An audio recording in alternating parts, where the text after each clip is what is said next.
웃어?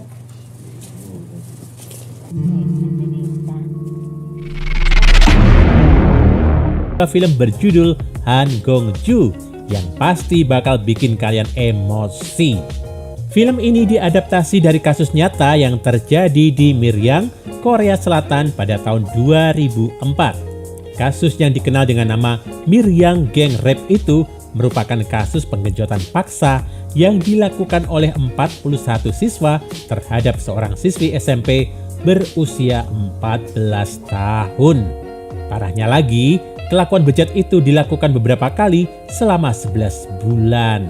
Kebayangkan gimana ngerinya? Dan buat kalian yang udah penasaran, rilekskan pinggul kalian, duduk santai dan Om puter dulu intronya.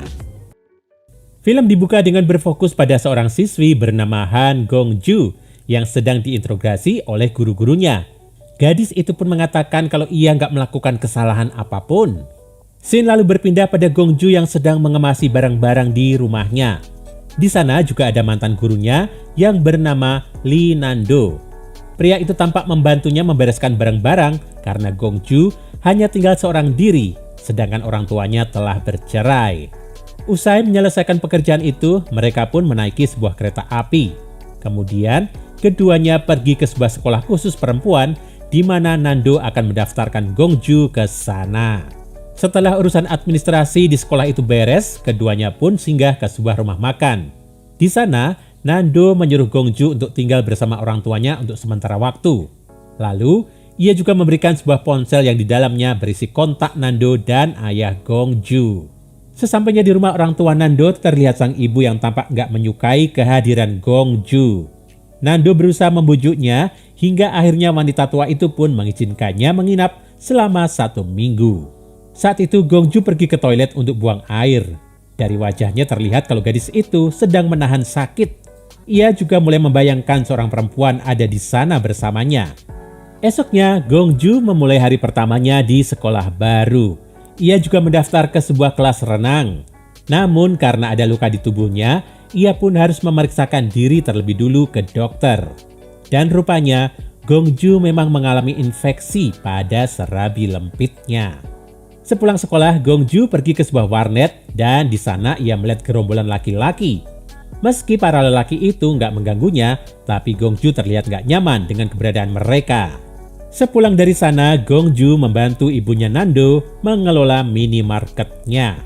Esoknya saat pelajaran sedang berlangsung, Gong-ju teringat pada masa lalunya. Di sekolah lamanya, Gong-ju berteman dengan seorang gadis cantik bernama Hwa-ok.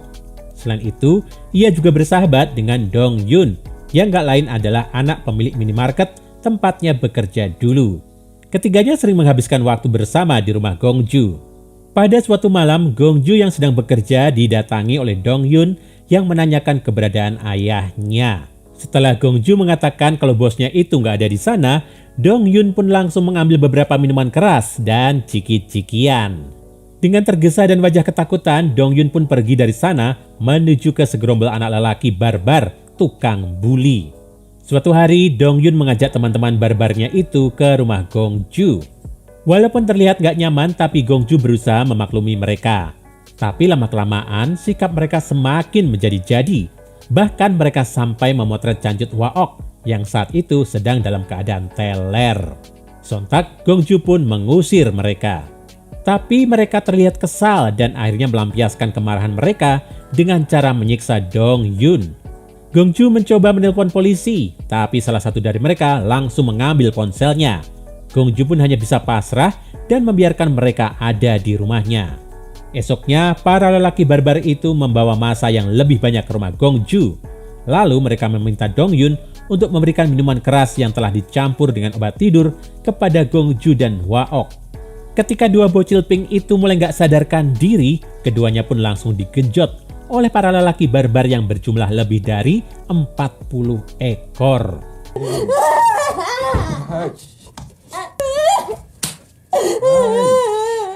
Duh, FBI di mana sih?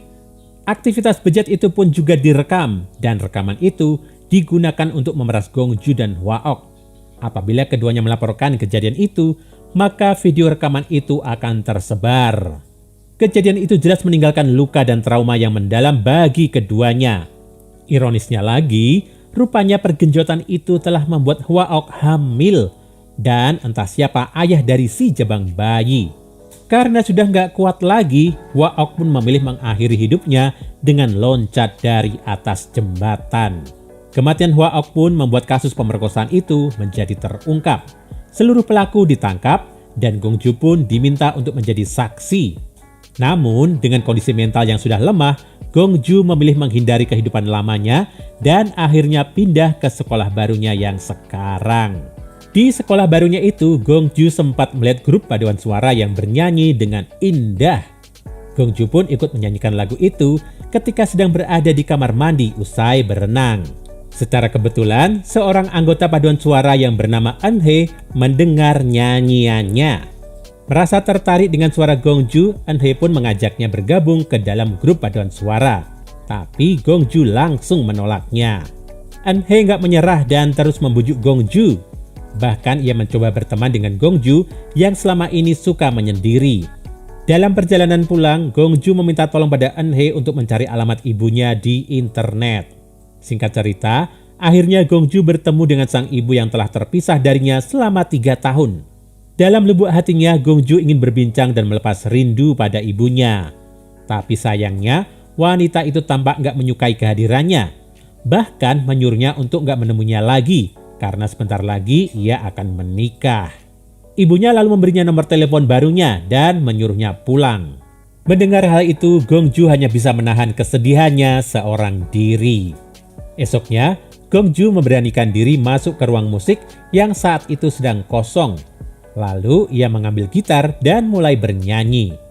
Tanpa ia sadari, Eunhae dan anggota grup paduan suara melihatnya dari kaca jendela dengan wajah kagum. Sejak saat itu mereka pun mulai dekat dengan Gongju. Gongju kini juga lebih terbuka pada teman-teman barunya itu.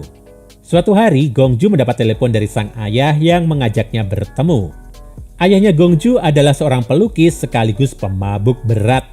Ketika bertemu dengan Gongju, ia menyerahkan sebuah amplop berisi dokumen. Pria itu meminta Gongju menandatanganinya tanpa terlebih dulu membacanya. Sepulangnya dari sana, Gongju mendapat telepon dari Nando yang mengatakan kalau dokumen yang baru saja ditandatangani oleh Gongju adalah petisi untuk membebaskan para penjahat serabi lempit. Esoknya, Gongju mendapatkan kejutan dari teman-temannya. Rupanya, mereka telah mengunggah video Gongju saat bernyanyi di media sosial. Karena masih dibayangi trauma masa lalunya, Gongju pun marah dan meminta mereka menghapus video itu. Teman-temannya pun kebingungan dengan sikapnya itu. Beberapa di antaranya bahkan merasa sakit hati dengan kelakuan Gongju. Suatu hari, seorang pria mendatangi kelas Gongju dan mengatakan pada sang guru kalau ia mencari Gongju. Setelah mengetahui kalau Gongju ada di sana, pria itu pun memanggil teman-temannya. Para orang dewasa yang ternyata adalah orang tua dari para tersangka penggenjotan pun langsung mengelilingi meja gadis itu. Mereka meminta Gongju untuk mencabut tuntutannya terhadap anak mereka. Duh, sumpah gemes banget. Jelas-jelas anak-anak laknat mereka yang salah kok masih aja dibela. Kejadian itu pun membuat rahasia yang ingin Gongju lupakan menjadi tersebar ke seluruh sekolah. Karena hal itu pula, pihak sekolah pun memutuskan untuk mengistirahatkan Gongju selama beberapa waktu. Selain itu, Gongju memutuskan untuk pergi dari rumah orang tua Nando agar mereka nggak diganggu oleh para wartawan dan orang tua para tersangka.